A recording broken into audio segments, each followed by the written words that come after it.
Never a doubt. Vikings hold on in London. They beat the Browns 21-17. Carson Wentz with the game-winning drive at the end. Luke Inman right here. We got your 60-minute deep dive reaction coming up. But first, let's meet the crew.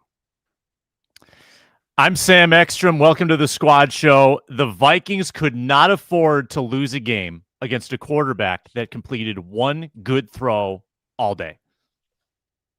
The Browns starting a rookie quarterback have been 0-16 since 1999. Now it's 0-17. History was on the Viking side. Skol! It's the Viking Squad. Everything Minnesota Vikings every week. Breaking down all the big hits and game-changing plays from the land of 10,000 lakes. The way only the Locked On Podcast Network can. It's time to gear up. The Viking Squad Show starts now.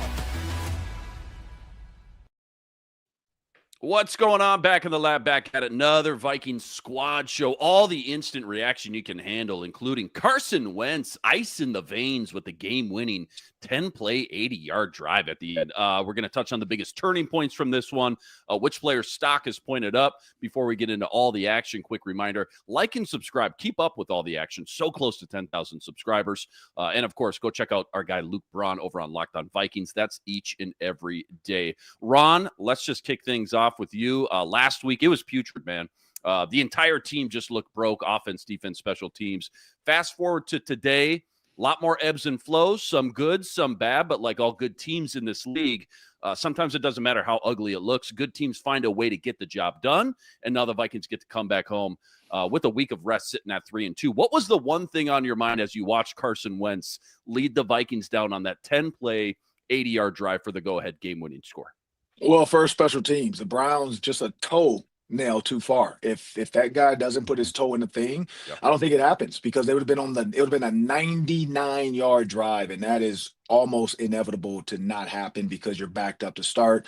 You already have a Carson Wentz who has a bad shoulder, probably didn't want to take too many more hits, wasn't going to give you much with his legs. That's why, honestly, I mean, if you watch the amount of times he probably could have run and had some big plays, that's why I think everybody wants J.J. McCarthy back. But we haven't heard a ton about J.J. McCarthy even being close to being ready to go. But maybe they're just trying to keep it quiet so Carson Wentz can get these 2 weeks and really, dive into this offense and not put anything in his back mirror of like, hey, if you screw up, man, don't it's over for you. But yeah, I mean, 10 plays, 80 yards, absolutely surgical. Honestly, like, I was going to tweet this, and I still tweet it later after I kind of rewatched this. Why didn't they play this way the whole game? Like, I said this from the start. Go tempo. Let Carson Wentz be who Carson Wentz is, which is he's a gunslinger. Let him get out there and just throw the ball around, run the ball when they get guys out the box. It seemed like early on he was throwing some quick stuff, and then eventually in the second half he came back and he said, hey, let me see if we can go deep. No, you can't. You cannot go deep with Myles Garrett over there. And no matter how many guys you try to block with him, that defensive line is good. And you could see it right away. Joe Huber, unfortunately, like, he was center stage of getting like absolutely whirlwind. But that was just Carson Wentz with poise. I loved it. I loved the whole drive. I loved the whole concept of get the ball out your hands. You saw a couple screens to receivers. You saw the running backs getting involved. But at the end of the day, I thought that the Browns were going to try to say, hey, let's let them score, and then we can get the ball back and we'd have more time to score a touchdown. Because on that last throw, I don't know what covers they were in. It looked like some type of zone, because 21 kind of like had his eyes on Hockenson running a quick, or Ward. 21. Yeah, had his eyes on the inside staring at Hockenson as if like he thought the safety was going to be closer to Jordan Addison. Like, and Carson Wentz made a perfect throw, put it right on the corner of that pylon. Addison catches it, gets the body down for the touchdown. And you can see even when he jumped, like, I don't know if you saw, it looked so dumb, but he jumped and didn't even put his arms up. He kind of jumped like, oh, this is over my head. And then Addison is right there. So I love the poise in Carson Wentz. If that's the last game Carson Wentz plays as a Minnesota Viking, I think everybody can say Kevin O'Connell finds ways to make quarterbacks great. Sam, just on that point, 9 for 9. 71 yards on that final drive for Carson Wentz. To Ron's point, yeah, wish the entire game looked like that. But to Jordan Addison, the go-ahead game winner. Obviously, we don't know exactly the details why Jordan Addison missed that first quarter, but you're starting to see, and of course, we're still waiting for J.J. McCarthy, and we're going to talk about the offensive line later on, but you're just starting to see all the skill players, when healthy, on the field together. When things are clicking, this offense can be really good. Yeah, and imagine if you had the full offensive line. They're down 80% of their offensive line on that final drive, and they executed the short passing game. And they had, one explosive in there to Justin Jefferson, who was magnificent for the game. A little hot takey. I thought that this offensive approach throughout this game was actually pretty above average. Now, they had their down moments. Whenever they had to drop Carson Wentz back, typically bad things happened. But I felt like because of the extreme nature of the situation, because of the injuries on the offensive line and what you've seen from Justin School and the rookie Joe Huber, because of that extreme circumstance, I felt like Kevin O'Connell actually made the adjustment we've been asking for 4 weeks. That was an offense I would like to see J.J. McCarthy run. A lot of quick concepts, a lot of extra protections, a lot of Josh Oliver, C.J. Ham in the mix. I felt like that's what we've been asking for. We saw it kind of throughout the first half, at times in the second half. Vikings shot themselves in the foot with penalties and fumbles. But that offense had some movement today. There was some momentum that I really liked. And it finally came to fruition. They finally finished a drive there at the end. I thought they deserved this win. I thought their offense was much better than the Browns. We can talk about the run defense, but Carson Wentz clutch. I mean, that is such a big drive, such a big win, a 3-2 record. You split London, you come away feeling a little reprieve. Like, now we've got a chance after this bye to get a little healthier, maybe go on a run. Maybe McCarthy can get back. Maybe he can be what we think he can be. Just totally changes the entire nature of the season with that one drive, that one win. Yeah, the difference between going home into your bye with this beat up, banged up offensive line, got some questions at running back now as well. Still waiting for guys like Van Ginkel and Cashman. The difference between 3-2 going into that bye and 2-3, knowing you got Philly Lumen out of the bye, just feels like a night and day difference. What else? What other big turning points really come to mind? Sam, you touched on it. 2 turnovers. Not often you win in the NFL losing the turnover battle by 2, and then 7 penalties for 50 yards. But I'm going to go back, biggest turning point. I'm going to go back all the way to, I guess it would have been the 4th drive. So they fumble on their first drive, and you're thinking, okay, when we think back to last week with Pittsburgh, this is like 19 drives in a row. We're struggling, and then to go watch Cleveland take that turnover and cash it in for a touchdown.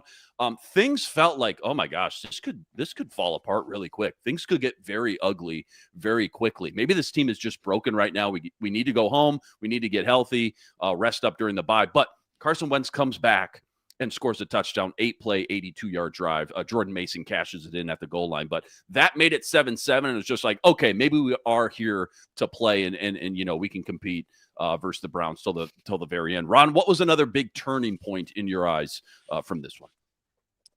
Well, I think emotionally, one was Carson Wentz coming back out in the second half. I think everybody was you could see the Vikings looking around. I mean, Jordan Mason went down and he got back up. I'd say that was a mental turning point, like for him to put that shoulder strap on, and it was hurting him. Like, it looks like some type of AC joint maybe, or some type of just bruise or strain. But it's one of those that if he kept falling on it, because if you watch every time he got hit after that, and it's the left one, sorry, but when he's throwing, if you watch, he made sure to kind of fall so that he would fall on his back and not either shoulder, because you could tell it was like, he looked uncomfortable every once in a while when he raised that arm up to kind of see if he could even move it. And he didn't move it above his head after that. Like, he never once did this to throw, and you can't see me in the camera. Sorry, people from up at home, but he never kind of did that. He kind of kept that arm down so that front arm can lead forward.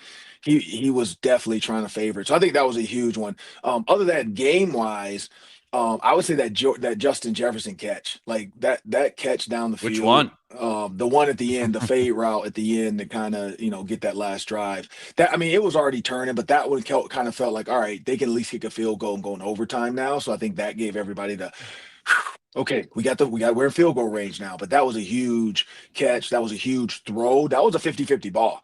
Like, that ball was not like it was anybody's ball. And Justin Jefferson just showed today why he is the best receiver in the league right now.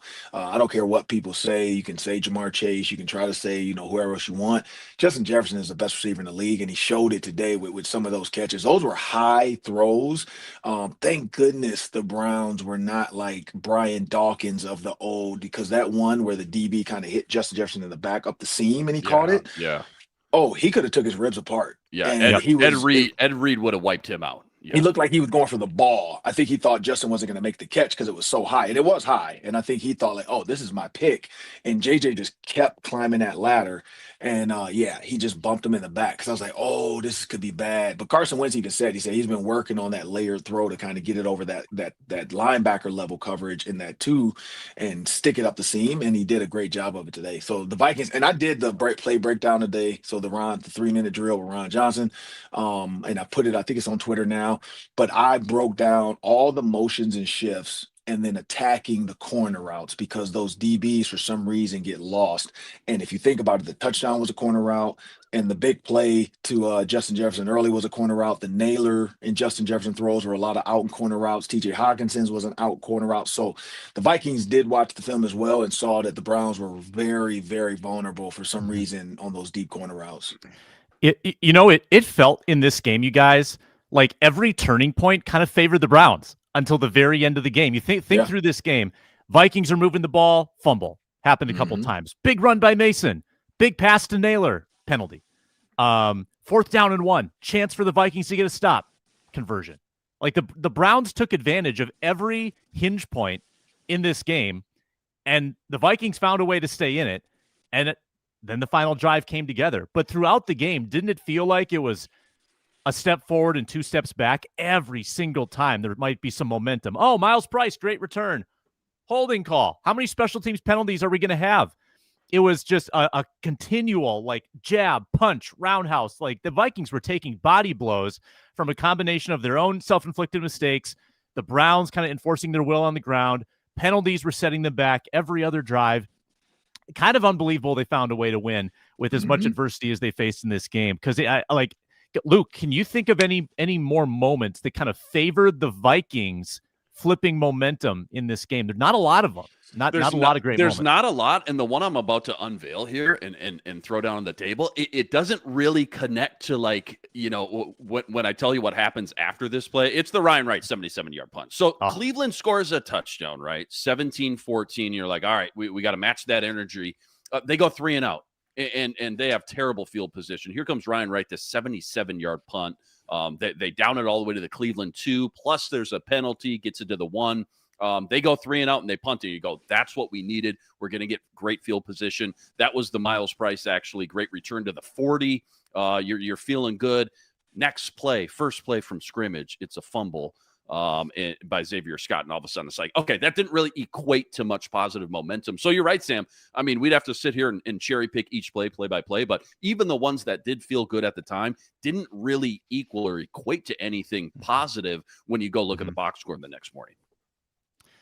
Yeah. I mean, the Vikings, I guess, thanks to that 77-yard punt, they kind of held the field position advantage for a while, kind of kept the Browns stuck in their own territory. And really, after that touchdown drive for the Browns that gave them the lead, really did nothing. I don't think they had a drive. Check the box score on this. I don't think they had a drive longer than 5 plays. 3 plays, punt, 3 plays, punt, 5 plays, punt, 3 plays, punt. Flores continues to just... I don't know how we feel about Dylan Gabriel's actual performance. I didn't think it was, box score says 2 touchdowns, 0 picks, only took 2 sacks. Okay, not bad. But when you watch the game, you pointed it out already, Sam, no explosives whatsoever. Everything was short of the sticks. And if you watched him during the preseason, we talked about it on the Thursday squad show, 20 for 22 in the preseason. That's fantastic. Oh, my God. Great completion percentage, very quick hitting stuff, short stuff, short of the sticks. He wasn't anything special, but Flores continues to dominate rookie quarterbacks. I think now he's 18-0. I want to say the broadcast graphic had him at 17-0 versus rookie quarterbacks. Flores in that second half and really that fourth quarter just really finally put the clamps down on this Cleveland Browns offense. Yeah, I think they said Trevor Lawrence got him once in 2021. That's right. Yep. That's the only time that he's lost against a rookie. Yeah, 2021. He's perfect. He's perfect as the Vikings D coordinator now, 5-0. And again, we're going to debate this, Ron. I'd love your take on it. Are you happy with the way the defense is performing? Like, the point totals against are low, right? The passing defense is really good. They just can't stop the run. But they're keeping teams off the scoreboard for the most part. I've got mixed feelings about the way I look at this defense. Yeah, I mean, Brian Flores is doing a great job, but you're right. Yeah, it's kind of like a bend but don't break defense. The one thing I'd say is it's points. When you look at the points given up per game for the defense, for the Minnesota Vikings, it was 20 points per game, which is ninth in the NFL. What did they give up today? 17. So they were below their average today. I mean, they did their job. And then vice versa. I kind of hit the nail on the head, in the pregame show saying that the Browns have been giving up 25 points. Even though they have one of the best defenses in the NFL, they've been giving up 25 points on big splash plays. Like in today it showed, they gave up some splash plays. Carson Wentz kind of, I think, listened to Kevin O'Connell, said, I'm going to take this shot. I'm going to take this shot. I'm going to take this shot. Like, do it. But I saw a bunch of the commenters in the comments saying, they still think Wentz is holding on to the ball too long. And the offensive line did a pretty good job. And I think they did. I do think Wentz holds it on to it. But, when I review the film this week, which I got a lot of time since we got the bye week, that's what I'm going to look for is like on some of those sacks, which is only 3. It could have been worse. It was only 3 sacks. Did he hold the ball too long? Or some of the ones he got flushed out the pocket. Was there an open receiver he just missed? Those are the little things that everybody's can nitpick. But the good thing is you can nitpick and not feel bad. It was a win. So those are the things you have to nitpick. But then for Kevin O'Connell watching the film on the way back across the pond, my guess is because he knows he has 2 weeks now to make a decision on who's a starting quarterback against the Eagles. And he's going to look and say, hey, would J.J. McCarthy have made this throw here? Would J.J. McCarthy maybe run a little bit quicker and got out the pocket, and scamper for 6-7 yards? All those things come down to it with Carson Wentz in his offense, but with the Vikings attacking the Browns defense, again, yardage. They only gave up 222 yards a game. The Vikings at 349. So again, it was a back and forth game, but I think Brian Flores, for the most part, took advantage of a rookie quarterback. I was just surprised he didn't throw an interception. Like I thought there was going to be at least one interception coming from Dylan Gabriel, and he kind of held his own. I'm really puzzled by some of the tweets I'm seeing talking about Dylan. Like, I don't know what one publication said. Dylan Gabriel gave Cleveland fans hope with a flawless performance. I don't know about that. He's only 6 feet tall. It's very hard for him to throw with the right, I don't know, leverage or angle on these deeper throws. He was supposed to be a good deep ball thrower from college, but anything downfield, he was airmailing. I mean, the uncatchable balls. Like, you might have actually seen the officials go like this if there was a flag. Oh, uncatchable, because he threw everything over his receivers' heads downfield. Yeah, I've got him. No, I've got him on one good throw. I thought the 3rd down touchdown to Njoku was great. One good throw all game. And I think that's, some rookie debut nerves, but probably some good Flores work as well. I know this is not Browns post game or Browns squad show, but honestly, I'm wondering if Dylan Gabriel throws for 190 yards a game, 1 touchdown, maybe 2, but then 2 or 3 interceptions. Do you bring Shedeur Sanders in, or do you go back to Joe Flacco? I know they keep saying Joe Flacco was the backup, but he didn't give you anything. So either you're trying to tank for somebody that nobody wants anyway to tank for. Like, I don't know what you're tanking for at this point, unless it's, you got running backs. I don't know what they could want to tank for, the offensive lineman. Or maybe just a trade value. Like, hey, let's get this first pick and then we can trade it some people for a bunch of capital. But I just wonder, like, at some point, do you just go to Shedeur Sanders to see what you have in him? Because clearly, if Dylan Gabriel can't get it done, Joe Flacco's not the future. Could Shedeur Sanders be the future? And I just feel like the ownership wants to put this on the GM if it doesn't work. But if it does work, then does Andrew Berry get credit and the owners finally say, hey, he made a great decision? Because, I don't know, but I feel like Shedeur Sanders is a gamer. He's taller. He can see over the line a little bit better, and he drives the ball in, not up. So I just wonder that. I wonder, is that the answer to this? Because at 5'11", you're right, Sam. Like, it felt like he couldn't see his target, so he kind of just threw it up, hoping like, okay, let me get it there. And he doesn't have that touch. But it could be rookie nerves. Maybe this is crazy. Maybe the quarterback ecosystem, like the play caller, the head coach, the offensive coordinator, maybe it actually makes a difference. I still think back to Baker Mayfield, watching Baker Mayfield succeed, and it, he did it in Carolina too. So it's not just the Browns, but watching Baker Mayfield thrive in Tampa after Cleveland used the #1 overall pick on him. I want to go back just real quick, Ron. I know we only got you for a couple more minutes, but Sam, you can jump in as well. The run defense, I really hammered on Thursday. I'm just shocked how bad this run defense has been. Again, I don't know if it's just a Blake Cashman thing. We can say Harrison Phillips being traded has a lot to do with it, but I haven't heard Jonathan Allen or Javon Hargrave's name much at all through 5 weeks in the run game specifically. And I just think back to last year's defense. This defense only allowed one team to rush over 100 yards through the first 5 weeks. That was San Francisco with Jordan Mason.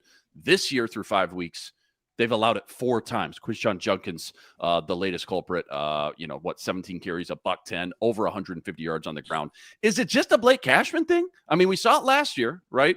Versus Detroit and the Rams, the pre-snap communication stuff. Is it too much, Ron? 3 safety looks, just not enough big bodies in there? What do you pin just the struggles of the run defense on through these first 5 weeks?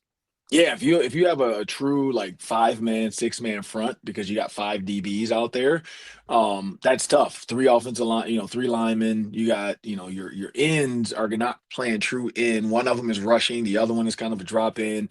Yeah. And then Blake Cashman usually drops into one of those gaps. I think that is the key. Like Blake Cashman is a great run diagnoser. He's a great, hard-nosed, hard-line tackler. I feel like Eric Wilson and Ivan Pace are kind of similar in their style of play. So you are kind of missing a banger that's willing to run up in there, kind of disrupt the whole run play and cut it off. So yeah, that could be part of it. I mean, Blake Cashman, I think another week or 2 before he's back. So, and hopefully he's healthy and ready to go when he's back, because that's the other problem with that. Like you go on IR, but it's a soft tissue hamstring. Is it really going to be ready to go? Hopefully that is enough. We remember Justin Jefferson's hamstring, he came back. So, hopefully it's one of those, like it wasn't too bad because he didn't keep running. He didn't really pull it. It's just a slight little, all right, let me get this thing back. But I think that is part of it. I think but the other is just want to, like, are they lined up in the right scheme to stop the run? Sometimes if you're playing more pass and thinking pass, your edges and your gaps are just, the run lanes are just too big. And you remove the 32-yard long by Judkins, now you're more in that 70-yard range, 75-yard range. You got to stop the explosive runs too. Yeah, probably just a lot of little declines, right? Like you probably got a little worse in run defense going down from Tillery and Bullard. You lose Van Ginkel, good run stopper. You lose Cashman, good run stopper. And you've had a limited Harrison Smith, good run stopper, supporting from that safety position too. So just a lot of little declines that I think are contributing to this. Well, we just keep knocking on wood saying when they get healthy, it'll be different. I think the time will tell. Now they're going to face some real rushing threats, right? Like this is just the appetizer. Now it's going to get serious after the bye. We'll learn a lot. You're muted, Luke. Plenty more deep dive from this one. Lots to get into. What we loved, what we hated. That's all coming up right after this.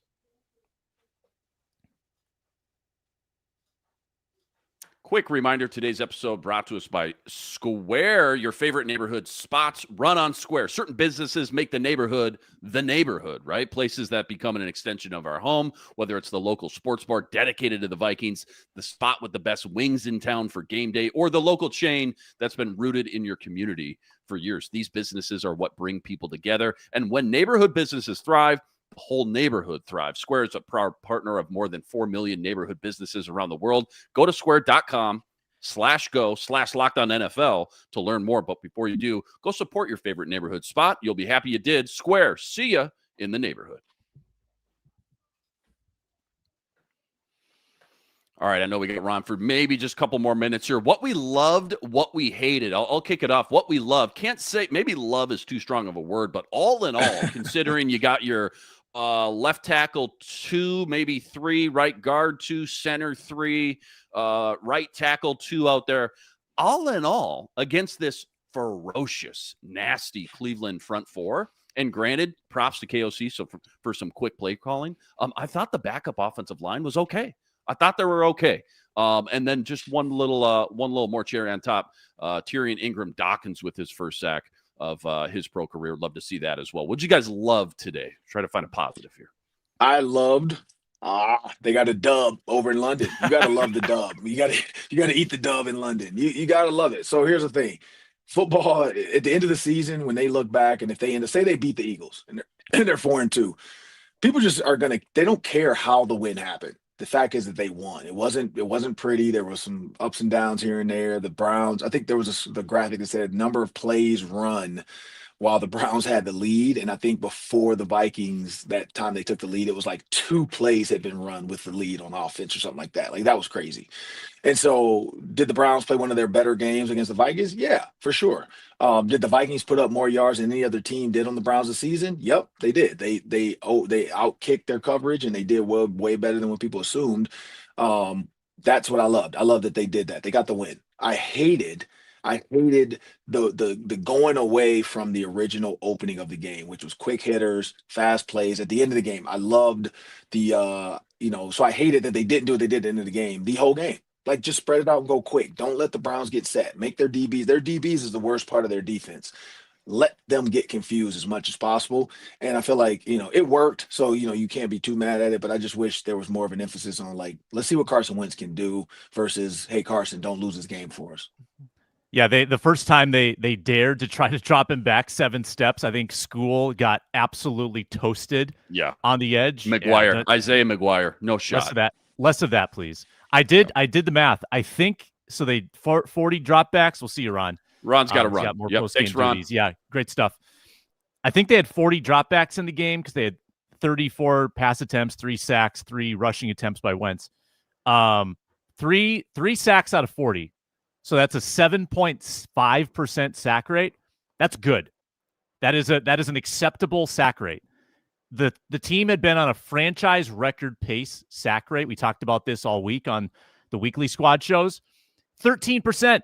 That is a franchise worst. So they basically David Carr-esque for people, by the way. David Carr-esque, where the bar goes no higher when we talk about terrible protection. Just want to point that out. Continue.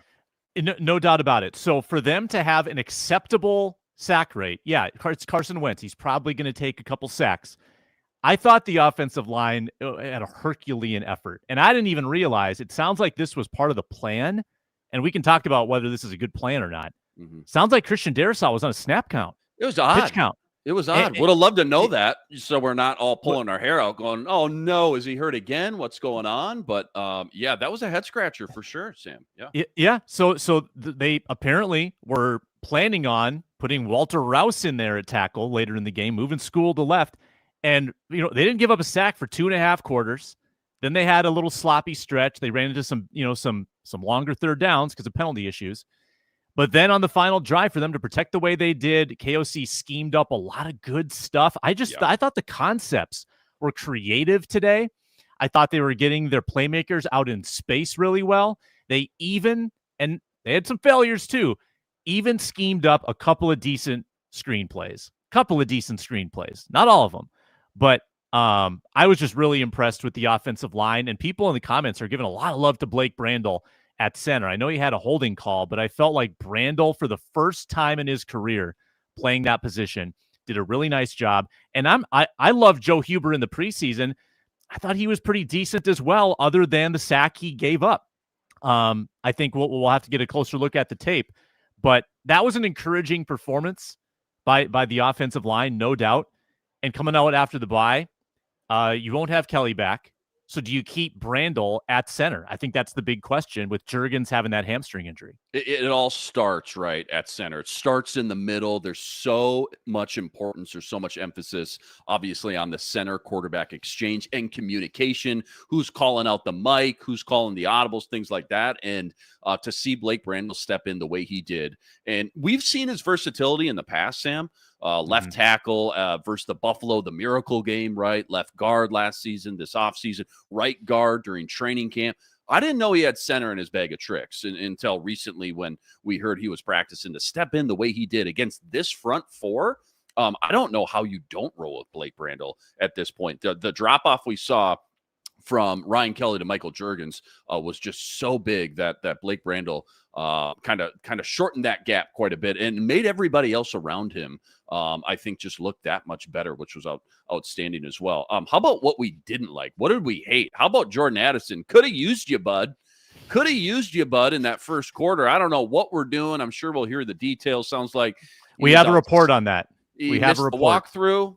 Maybe is that it? Go ahead. Yeah, what do you got? Well, let's hit the breaking news sounder for this one. Missed walkthrough in London, and I don't know. I don't know if there's more rumor coming out about this. Just feels like he had some responsibility, maybe stayed out too late. Again, they were there all week, right? So this is not. I think in the past when you go to London, you go Thursday night, arrive Friday morning. You're practicing right away. It's very regimented, very controlled. I bet you're not really exploring at all. You're probably just hanging out in a very small scope. This was a full-on road trip. This was a 10-day venture. There was going to be time off. There was going to be time to explore for the players, and Addison took advantage of that. Did not get to a walkthrough on time. That's a huge no-no, and it sounds like he talked to the team about it, and that was his team-issued punishment.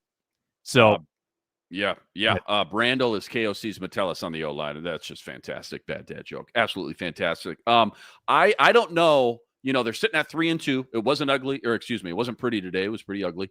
Obviously, they're going through a plethora of injuries, right, Sam? But I don't know. One more bad thing. It's kind of grinding my gears, and I already brought it up with the rush defense. I don't know how much longer you can win in the NFL week to week when you are so incompetent at running the football, Sam, on offense, and then stopping the run on defense. I know it's a pass-happy league.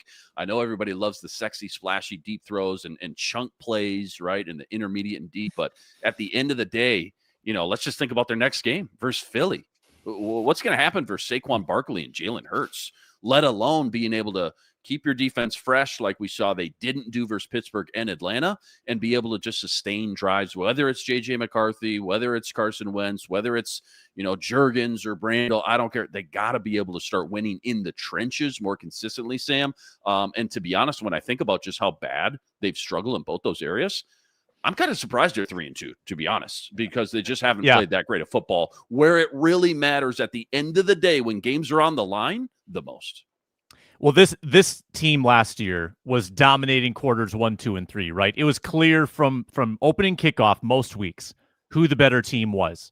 Had to hang on some weeks, got a little hairy at the end of games. That was just a dominant play-to-play team.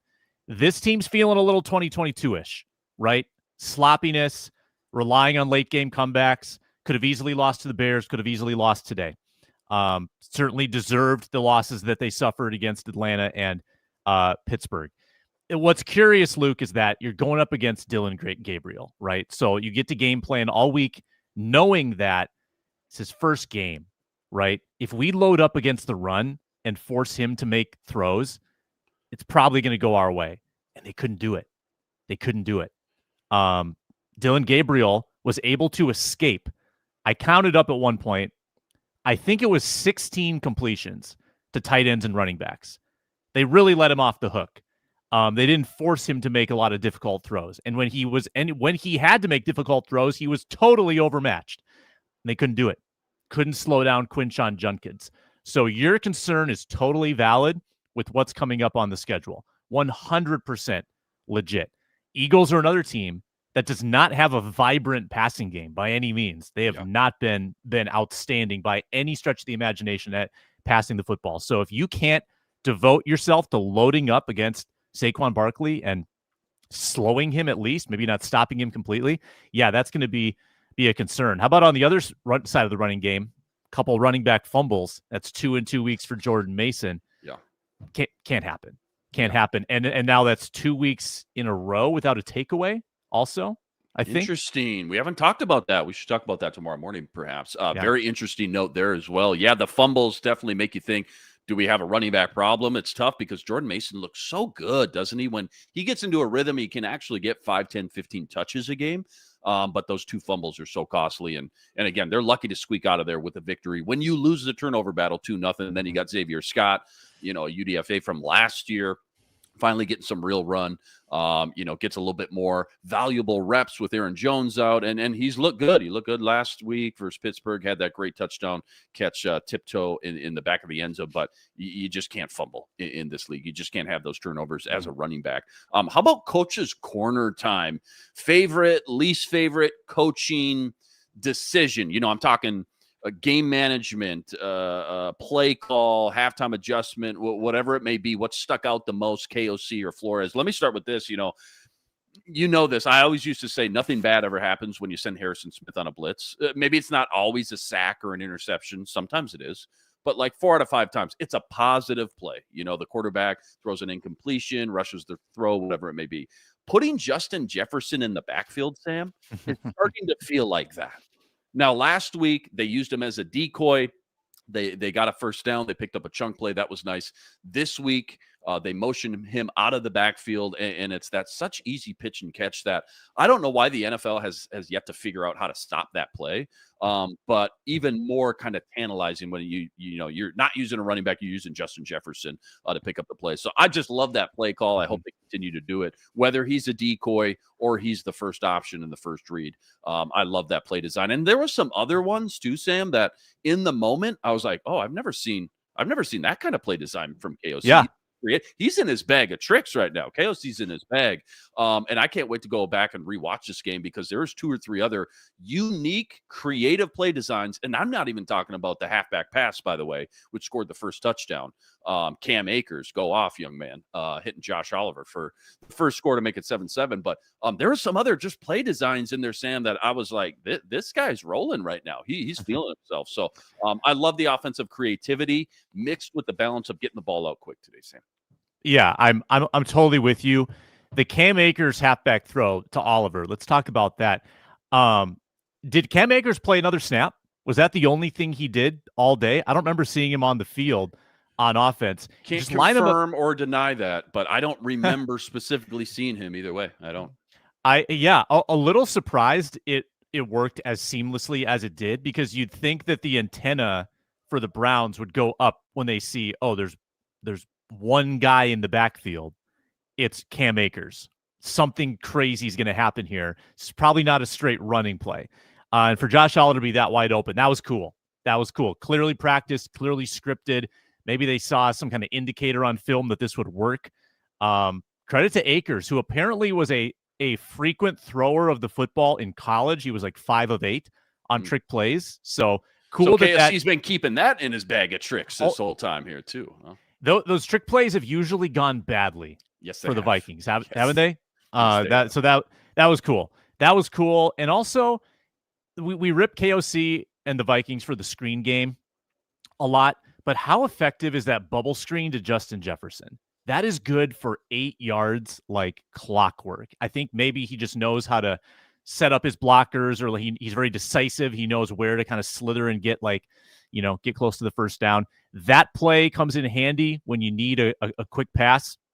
But just in general, the time they spent putting together a passing offense that had some cohesion, had some creativity. They were pretty effective at staying on schedule in this game. Just a hat tip to KOC in this one. I think KOC had a good day as a head coach, except for the weird timeout on the Hail Mary. What was going on there? Was he saying he didn't call the timeout? I don't know what that was about. I couldn't tell there. Yeah, at the end. We'll have to get clarification at the end. Yeah, I think so. What? He stole a interception from Isaiah Rodgers there, which what do we do? Hey, why aren't we betting that ball down, Sam? What are we doing going for that pick? Things get a little hairy. Things get a little dicey when DBs try to pad the stats there. Plenty more deep dive. I want to ask you who our game MVP should be after this one. That's all coming up, though, right after this. Quick reminder, today's episode brought to us by Mazda. Mazda moving the game forward. For those who believe it's not just about playing the game, it's about redefining it. Every game, there's always key moments that do more than just put points on the board. They move the crowd, they move the culture, and they keep moving the game forward. Today's moment had to be Carson Wentz hitting Jordan Addison in the corner for the go-ahead game winner. So remember, when you follow what moves you, the unexpected is only the beginning. And just like there's more to every highlight, there's more to a Mazda vehicle. Mazda, move and be moved. Let's hand out a couple game balls, a couple awards. Let's start just with the player of the game MVP today, Sam. Normally these typically go to a quarterback. Maybe you're going to hand it to Carson Wentz, which I think is more than fair. But I want to hear your kind of thought process, I guess, and your options A, B, and C, if you will.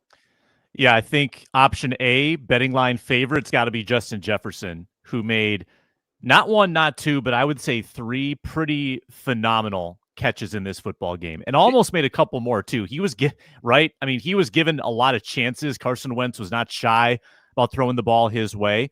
And I think we continue to learn and relearn over and over that the 50-50 ball to Justin Jefferson's a pretty good strategy. He's pretty good at contested catches. He's pretty good with that late, subtle, separator, puts his hands on the DB, gets his hands up, makes the play. But the adjustment he made on the ball over the middle that got them in scoring range didn't work out, mind you, but that was phenomenal. And then on the final drive, Luke, the catch he hauled in very tight coverage. You love to see it. Back-to-back 100-yard games for Justin Jefferson. When the offense is struggling the way it is, it's good to know that Justin Jefferson can still get his yardage. Who else you got on the candidate list? Yeah, I mean, again, we got to talk about Carson Wentz. I think it is kind of top-heavy, though, with those two. You think about the defensive performances. Eric Wilson, you're going to see in the Star Tribune box score tomorrow morning, led the team with 9 tackles. Theo Jackson, second with 8 tackles. That's not always a good thing, though, Sam. When your safety is second on the team in tackles with 8, that means something's going wrong up front in the first 2 phases up there. Dallas Turner, I feel like Dallas Turner is playing good football. He's just not cashing. He did get a sack today, which was great to see, but he's just not cashing in maybe, on a lot of splash plays, but he's close. He's starting to cook a little bit. He's getting there. He's impacting the quarterback. I would like to see him improve in the running game a little bit more, setting that edge a little bit more. He got, failed to seal the edge, I guess I'll just put it, on Quinshon Judkins a few times, especially on some 3rd and short situations. And then Jonathan Grenard is kind of in the same category where it's like the dude is affecting and impacting the quarterback every single snap. He's just not getting home. That will all even out as we continue to go on. But I'm with you, man. JJ, 7 catches, $123, 18 yards per catch on 11 targets. And it's like, Sam, you talk about the circus acrobatic catches. He's making them look easy. We're at that point now where it was like Moss in like year 2, year 3, where it's like, yeah, no, I know. He just does that, though. He just does that every game, where it's like somebody new watching him was like, that was incredible, right? Like, that's not normal. It's like, well, it's not, but it's Justin Jefferson. We're just used to that now. And that's kind of, I feel like, where we're at. We're almost a little desensitized for just how impactful and outstanding his catch radius, but also his high pointing, right? For not being a 6'5.5" Megatron type of big bodied Julio Jones dude, his high pointing and able to, his ability to go up and get the ball over other DBs and safeties is just second to none right now. So those would be the I think 2 top heavy winners there. Will Reichert, maybe a day to forget, but he's been pretty much flawless up to this point. So I don't know how much I'm going to really pin on him. Ryan Wright, though, I see a lot of comments. Ryan Wright definitely deserves a little spotlight and love. Blake Brandel deserves a little spotlight and love for sure. Who's a guy that maybe is going to show up to TCO on whenever it is, Tuesday, Wednesday, and flip on the tape and say, I'm not enjoying watching the tape of myself today after this one. Who do you think's the guy? Oh, that's a good question. With all the negativity in this game for the Vikings, like I'm not sure that you can look at a lot of individuals on the defensive side and say, oh, terrible game by them. I think the run defense lapses were kind of a group effort. I don't think the cornerbacks had a whole lot of work in this game, right? I don't think they weren't really tested, right? They weren't tested that much. No. I mean, I think, and you've got your moments on the offensive side where you can't hold Brandel, you can't hold Huber, you can't get cooked Justin School. Like every lineman kind of had their moment where they were put under fire. Someone's saying that Will Reichert's missed field goal hit a wire that was hanging over the field. I don't know if that's true or not. Just for the LOLs, I hope so. Like what? What? Can you imagine if the Vikings would have lost? What we'd be talking about when we heard that news? No. Right. Yeah. I don't know if I have a glaring candidate other than the running backs have to hang on to the ball, right? I mean, that's got to take place. There was a lot of meat left on the bone in this game. Like offensively, penalties set you back, turnovers set you back, special teams blunders, right? Will Reichert has the short kickoff out of the landing zone, had a big Miles Price return wiped out. You had another holding call, I think. Penalties are still a problem for this team. Like that's going to be heavily harped on and should be heavily harped on during the bye. Like if you're, and maybe this is a good conversation to have, Luke. Okay, bye week, right? Time to reset, time to self-scout, self-evaluate, look within. Guys go to Cancun, KOC stays back, and he and the coaches circle up. What's the checklist to fix? 1, 2, and 3. You can't say get healthy because that's cheating. You got to fix just like what you're going to get better at after the bye. I think playing penalty-free football's got to be in those top 3. Penalty play football. Was it 2 years ago? Justin Jefferson tweaked his hammy versus the Chiefs, but that was the year we started out with like 3-4 turnovers every single game. Do you remember that start we had? Yes. It's so cliche and it's so vanilla to come on here and talk about turnovers, but you touched on the turnovers with Jordan Mason and Xavier Scott, but again, you're not going to go beat the Philadelphia Eagles when you lose the turnover battle by 2. You're not going to go beat probably Justin Herbert, who's red hot, or Mario Hampton when you lose the turnover battle. Then it's at Detroit. Then it's probably Lamar Jackson's back with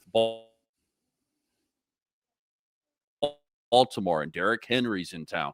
You're just not going to be able to beat good teams here, Sam, when you lose the turnover battle. So I'm with you. Turnovers and penalties, you got to clean things up. They looked broken last week versus the Steelers. Everything looked broke. They looked better this week, but too many ebbs and flows, right? Which every team's going to have some ups and some downs during any 60-minute game every Sunday, but too many for my liking for how much we appreciate and how much we know KOC and Brian Flores, the impact they have on offense and defense. So cliche, I'm with you.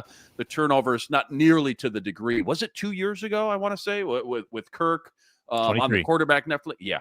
Not nearly to that magnitude with the turnovers, but, it's been an issue. No doubt about it. Yeah. It's kind of, the Vikings are such a good example of how hard it is to continue the momentum you have from one season to the next. Every season's a new season. Every game is a new game. Progress is absolutely never linear. We've talked about this ad nauseum.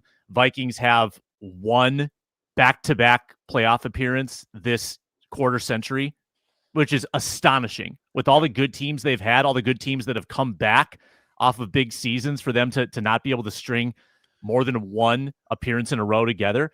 And the vibes are just that way again this year. Like they're 3-2, Luke, right? They've gotten to this point where they're still in the conversation. At least we can still have optimism after the bye. But you look at this team compared to, say, a Buffalo or say the Lions in the division or even the Packers.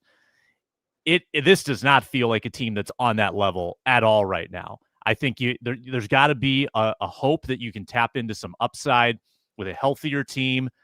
With an offense that makes and commits to some adjustments. And then I think the big one, Luke, is we know what Carson Wentz is, but the upside still lives with J.J. McCarthy.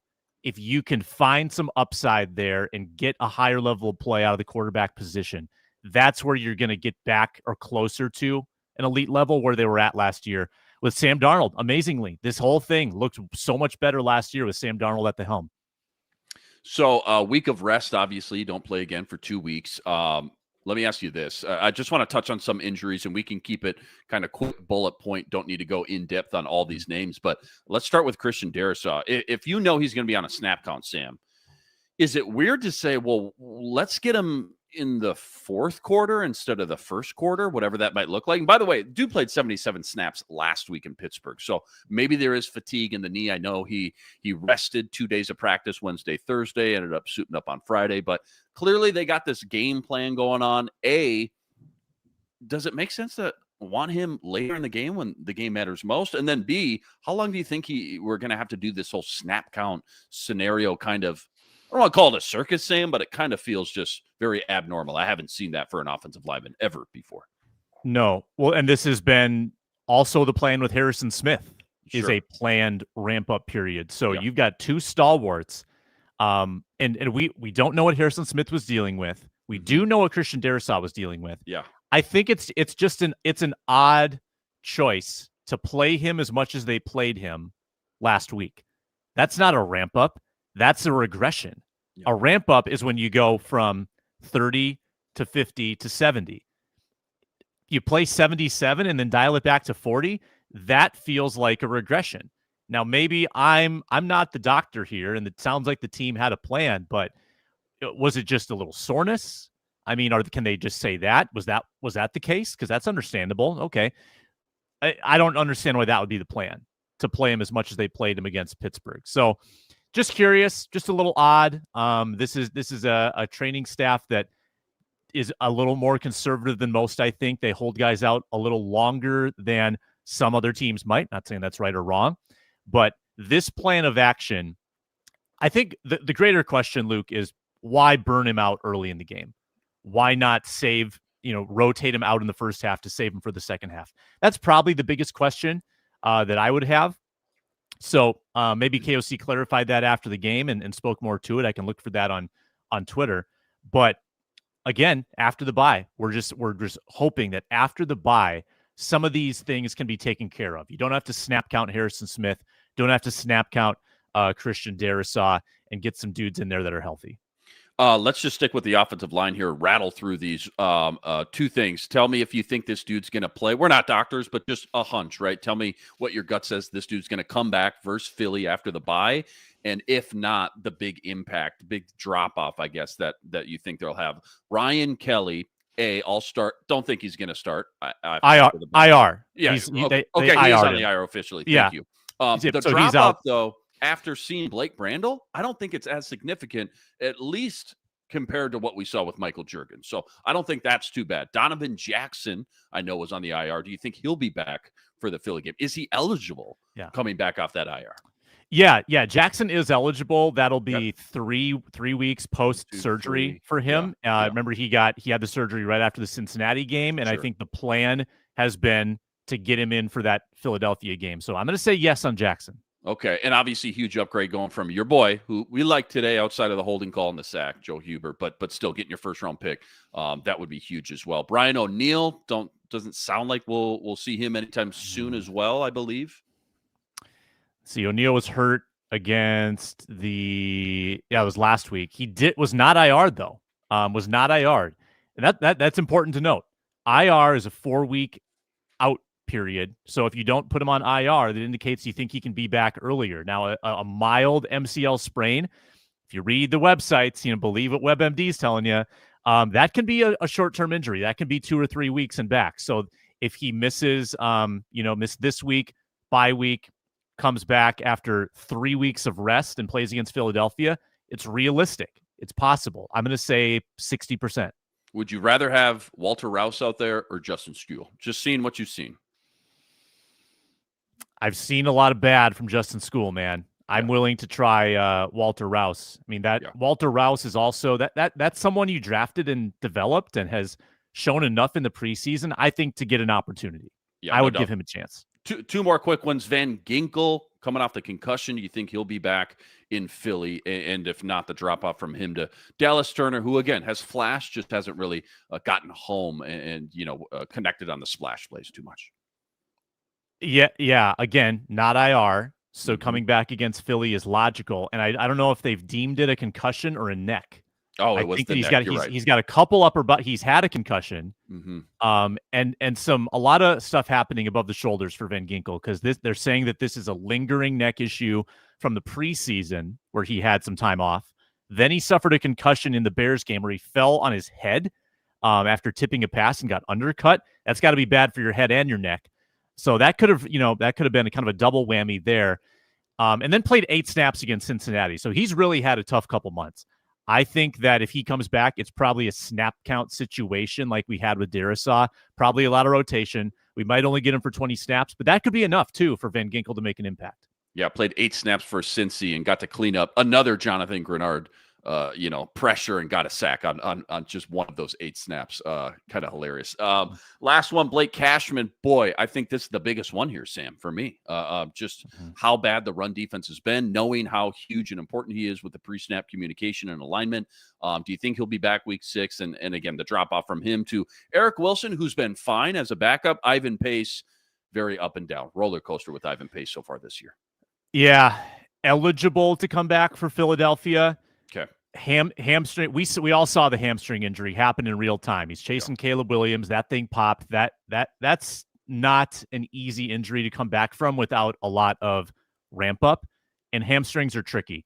They can unlock a 21-day ramp up period starting in week 7. I think it might require a little bit of practice time before he's ready. I'm going to say less than 50% on Cashman, unless that thing was mild and maybe he's been kind of rehabbing the last 2 weeks and getting back in shape. But I'm concerned about the hamstring. If there was ever a game you needed Cashman back, Saquon and Jalen Hurts, that's the one I'm thinking about. But time will tell. We'll see. Quick break. Don't go anywhere. When we come back, what we'll be talking about tomorrow morning, that's all coming up right after this. Quick reminder, today's episode also brought to us by FanDuel. NFL season's here. FanDuel's making sure you're ready for kickoff with this can't-miss offer right now. Check this out. New customers, you're getting $300 in bonus bets. If your bet wins, $300 in bonus bets to use across the app. And while I love FanDuel, they got everything. Player props, same-game parlay, jumping in live as the action unfolds, my personal favorite. You name it, they got it. It's so quick. It's so easy, and it's the best way to add a little bit more enthusiasm, a little bit more excitement to your Sundays. Are you ready to play? Download the FanDuel app. Visit FanDuel.com today to get started. That's FanDuel.com. You're getting $300 in bonus bets guaranteed when you win your first $5 wager. Full deep dive from this one tomorrow morning on the Viking Squad Show with our guy Arif Hassan. Luke Braun should be joining us for that as well. Make sure you like, make sure you subscribe, keep up with all the action. What we'll be talking about when the dust settles tomorrow morning. Kind of a little sneak peek for tomorrow's show, if you will. What's the A topic once this dust settles? It's so raw, it's so fresh when we jump on here 30 minutes right after the game ends. Things get emotional sometimes. But once we take the emotions out of the equation, what's the biggest talking point, I guess, for you and your eyes, Sam, after what we just watched unfold? Yeah, I don't know if we'll be proclaiming that this should be your starting offensive line. I think more so we'll be applauding what Kevin O'Connell did offensively to mitigate the issues on the offensive line, to limit Carson Wentz to only being sacked 3 times. And to be honest, a couple of those were probably Carson trying to extend the play and maybe getting himself in trouble. And if you joined us earlier in this show, you heard us talk about the concepts that were drawn up felt creative, they felt fresh, and it was kind of a facepalm. Where was this with JJ McCarthy? Where was this last week? Why did it take until now to make this adjustment? And sometimes extremes can create change. And the Vikings had an extremely dire offensive line situation, and they seemed to utilize this week really smartly to come up with some pretty ingenious stuff. Now, we also learned, Luke, that when you rely on that short passing game, it is harder to complete drives. You suddenly run into a penalty, and you get set back to 2nd and 18. It's going to be hard to work your way out of that.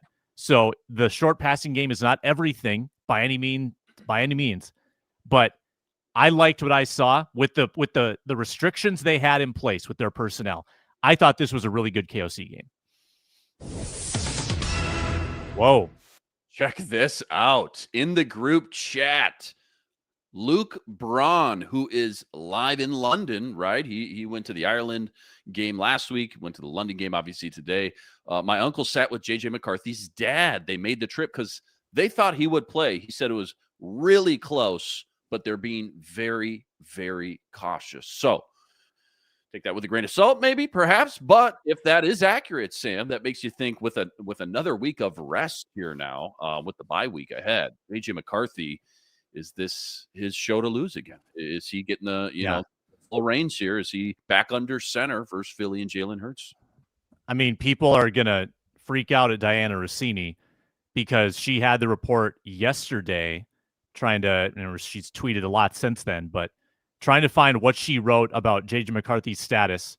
I can't find the exact tweet. Maybe I can get to it in a minute, but sure. She insinuated that McCarthy is not that close, which is totally against what it seems like the Vikings have been kind of planning with him. The fact that he traveled overseas, made this trip, and did a little bit of work on the side at practice, trying to get ready for week 7, indicating that perhaps he's not on a timetable.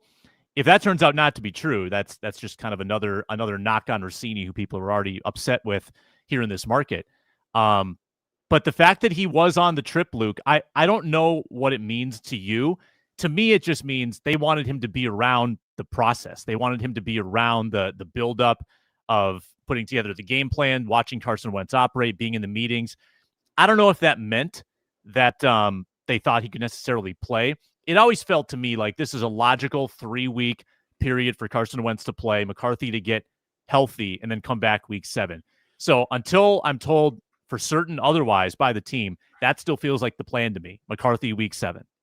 Yeah, no doubt about it. Barring any setback, of course, I'm actually starting to think about, the way the J.J. McCarthy injury kind of got unveiled to us. Like, we didn't know his ankle was hurt until KOC went to the presser the following day. Was it Monday or maybe Tuesday? I'm not sure, but kind of came as a shock, came as a surprise. Wentz hurt his shoulder, granted 2 completely different injuries. And I just wonder if Max Brosmer might be the number 2 going into Philly at that point. We were so close to the Max Brosmer era today, weren't we, Sam? We got to kneel down. One snap, one rushing yard for negative, 1 carry, I should say, negative 1 yards. Before we get out of here, quick little recap. I'm sure we'll touch on this tomorrow, but any bad beats from our picks, from our gambling picks on the squad show from Thursday? I went 1-1. Isaiah Bond did not get over 2.5, but Vikings won 1-6. I'm just looking for one funny, kind of hilarious bad beat we can talk about and make fun of. Anything on here? Let's see. Yeah, I mean, we're going through this in real time. Arif didn't come close on Reichard, over 7.5 points. Gabriel, longest pass, under 30.5. That feels like a hit. Luke Braun loses on under 29.5 Hawkinson because he went over that. He also loses on Brown's ML. And then I went max bet on Mr. Adam Thielen going over 9.5 yards. And obviously, Luke, when you have a little stake in the matter, you watch closely. Thielen is out of the top 3. It's not even, he is on the field for select third downs. That's it. How much has to do with Jalen Nailor? Jalen Nailor's looked fine. He's impressed me a little bit, but certainly not how we thought this whole thing was going to shake out when we traded for Adam Thielen by any means. No, it's kind of sad that another welcome home reunion has kind of gone pear-shaped. This happens a lot in Minnesota. It's never the same. You can never capture the old nostalgia, the old memories. It's hard to do. I get it. But yeah, this has been far more underwhelming than expected. Didn't even get a target in this game. So I lose that. And also lost on Vikings 9.5 over in the first half. So over for me. I'm wiped out. I need a loan. Way to end on a positive there, Sam. Appreciate it. Yeah, no, you're totally right. Just to your point about Thielen, that there was multiple third downs where we didn't go empty set a lot. In fact, even when they went out to empty set, they would motion, whether it's a running back, even CJ Ham. By the way, we haven't talked about CJ Ham, undefeated this year now. CJ Ham playing a big factor, big role, baby.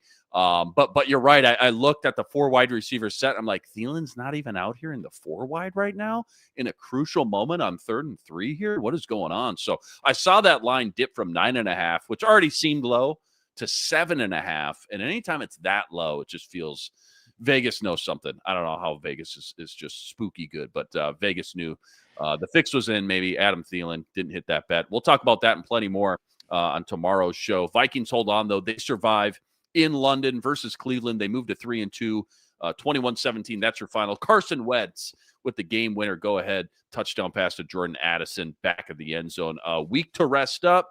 Got the bye, and then it's Philly back at home at the bank in 2 weeks. A huge shout out to all you guys, all the everydayers out there that always make us your first listen. All you guys coming in the chat with us from game to game. Check out Ron on the Ron Johnson show. That's every Tuesday. Luke Braun, once he gets back home, always crushing on Locked On Vikings, all the daily content. So make sure to like, make sure to subscribe, help us get to 10K. And again, stop by tomorrow morning, another episode, breaking it all down. Our guy Sam Ekstrom hosting. Until then, thanks for watching. Signing out.